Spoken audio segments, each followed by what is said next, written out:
วัสดีค่ะเมนูขนมหวานแสนอร่อยจากโบเม่วันนี้มีชื่อว่า Sweetie Strawberry Cheese Pie เมนูนี้มาจากโบเม่สารพันเมนูสุดลับจอมเวทภาค 1 เล่ม 3 ศึกตัดสินเบเกอรี่แห่งคริสต์มาสซึ่งเมนูนี้ใช้วัตถุดิบเพียงแค่ 6 อย่างได้แก่แครกเกอร์ครีมชีสเนยจืดมะนาวนมข้นหวานและสตรอเบอรี่ค่ะเมื่อน้องๆเตรียมวัตถุดิบเรียบร้อยแล้วก็มาเริ่มทำกันเลยค่ะขั้นตอนที่ 1 บดแครกเกอร์ผสมกับเนยเริ่มจากเตรียมแครกเกอร์ยี่ห้อไหนก็ได้ที่น้องๆชื่นชอบมาทั้งหมด1ห่อเอาแครกเกอร์ทั้งหมดใส่ลงไปในถุงพลาสติกจากนั้นพับปากถุงปิดให้เรียบร้อยแล้วหาอุปกรณ์อย่างเช่นช้อนไม้สักคันนะคะมาทุบบดแครกเกอร์ให้ละเอียดเมื่อได้แครกเกอร์ที่บดละเอียดดีแล้วเราก็เอาไปเทใส่ชามจากนั้นให้น้องๆเตรียมเนยละลายประมาณครึ่งถ้วยค่อยๆเทเนยลงไปผสมทีละนิดจนหมดได้แครกเกอร์ที่ชุ่มเนยดีแล้วก็ตักใส่ถ้วยที่เตรียมเอาไว้ใส่แครกเกอร์ลงไปประมาณ2ช้อนโต๊ะแล้วก็ใช้ช้อนค่อยๆกดแครกเกอร์ให้แน่น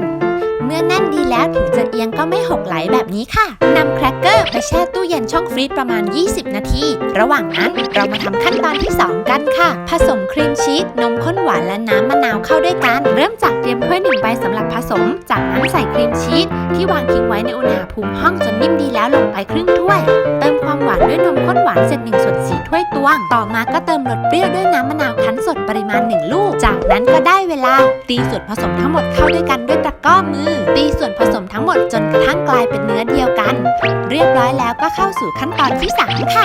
ตกแต่งแก้วด้วยสตรอเบอรี่และครีมชีสที่เราผสมเอาไว้ก่อนอื่นก็มาเตรียมสตรอเบอรี่สดน่ากินเอาไว้ตกแต่งแก้วกัน